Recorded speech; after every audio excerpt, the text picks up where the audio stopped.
kuwani waa qabiilka ugu naxdinta badan adduunka magacoodu waa Jimbu sidoo kale waxa loo yaqaan meedadka nool waa kuwa cabsi badan waxa ayna jirkooda ku xardhaan midabyo yaab leh oo u eg kuwa mar hore dhintay haddana dhaqaaqaya waxa ay sidaan u sameeyaan waa hal sabab darteed muuqaalka ayaadna dib uga ogaan doontaa ka hor inta aan muuqaalka u guda gelin channelka subscribe dheh oo ka mid noqo saaxiibada inagu xiran maanta waxaan noqonayaa youtuberkii ugu horeeyay oo si dhab ah u booqda halka ay joogaan qabiilkan yaabka leh ee ka go'doonsan dunida inteeda kale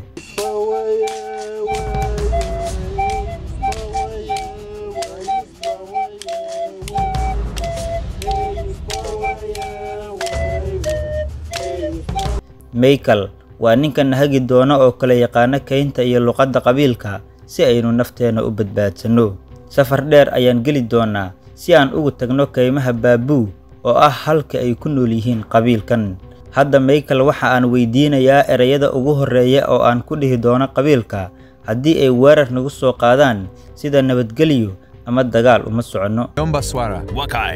Wakai Yombaswara sidee baan ugu sheegaa qabiilka markii aan la kulmo in aanan waxyeelo ama dagaal u soconin waxa aad ku tiraahdaa Basura oo ah nabad oo kale run ahaantii waxaan dareemayaa cabsi badan waayo ma aqaano waxa iga hor imaan doona ama sida ay ii soo dhaweyn doonaan waxaana laga yaabaa in aynu kala kulanno weeraro badan safar dheer kadib waxa aan soo gaarnay halka ay joogaan qabiilkan go'doonka ka ah dunida qacdii koowaad waa kuwana soo weeraray oo u diyaarsan dagaal balse waxa aynu ku dadaalaynaa in aynu xaalka dejino oo isla markaa aynu bariidino Wakai Yombaswara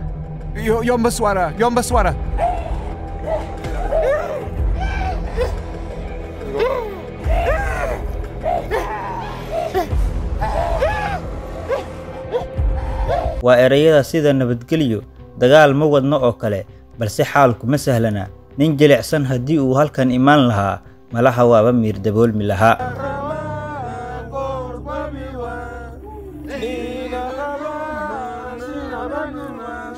waxaa halkaas ka muuqda kuwa badan iyo qoysas buuxa balse raggu waa kuwa difaacaya waayo qabiilkan ayaa sida naloo sheegay galay dagaalo badan oo qaarkood looga adkaaday balse ugu dambeyn samaystay xeeladan oo ay aaminsan yihiin in ay ku badbaadayaan waa kuwa jirkooda ku xardhay midabyo caddaan iyo madow isugu jira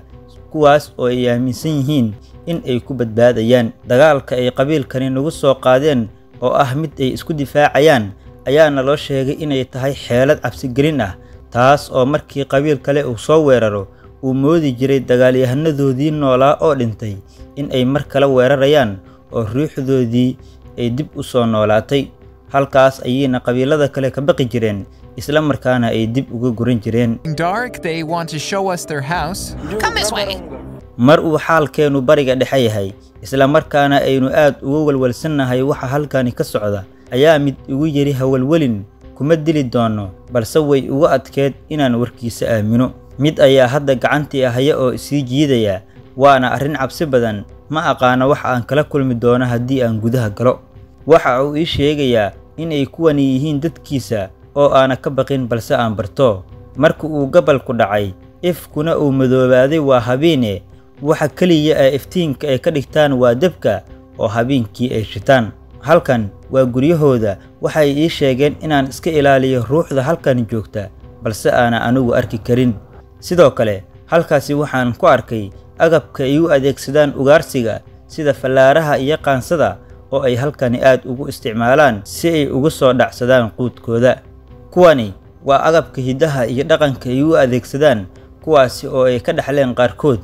awoowayaashoodii hore tani waa dhoobacad waxaynu ku darnaa dambas ugu dambeyn waxa aynu ku qasnaa biyaha si aynu u helno midabka jirkeena ku xardhan oo isla markaas inoo ah sumadda nagula garto waxaa sidaa igu yidhi odayga reerka oo ah hogaamiyaha qabiilkan yaabka badan markan waa kuwa qaadaya hees dhaqameed oo ay isku maaweelinayaan xilliyada habeenkii sidoo kale heesahan waxa ay qaadaan markii uu ka dhinto qof ay aad u jecel yihiin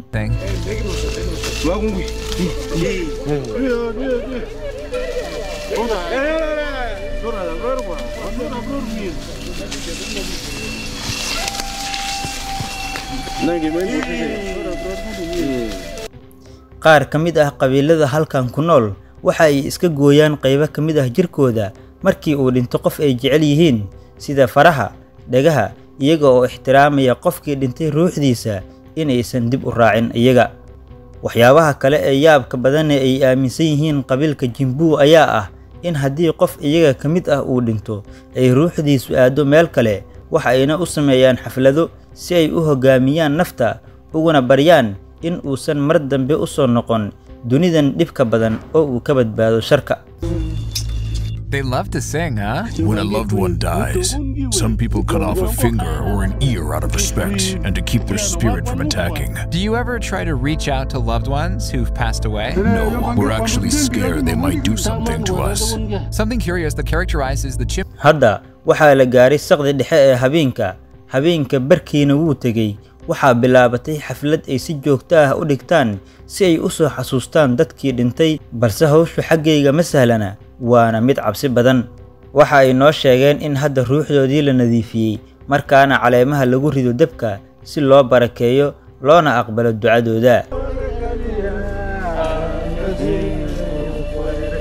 And suddenly they sat down and began to meditate.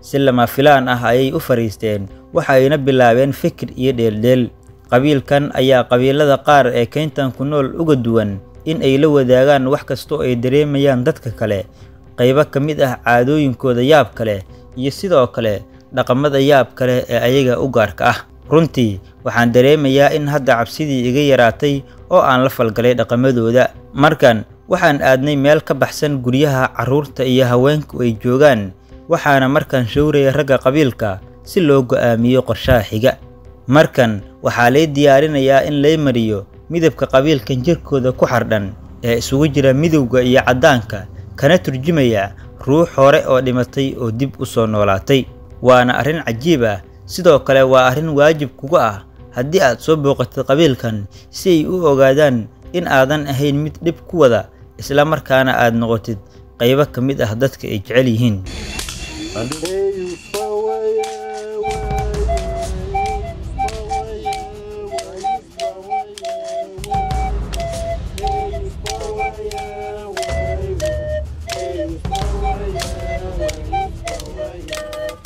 waqti dheer kadib waxaa soo dhawaatay waqtigii aynu ka tagi lahayn qabiilka, waxaana si wada jir ah u macasalaameynayaan qabiilka maadaama ayna soo dhaweeyeen, isla markaana aynu baranay qaybo ka mid ah caado dhaqameedkooda yaabka leh. And suddenly they sat down and began to meditate.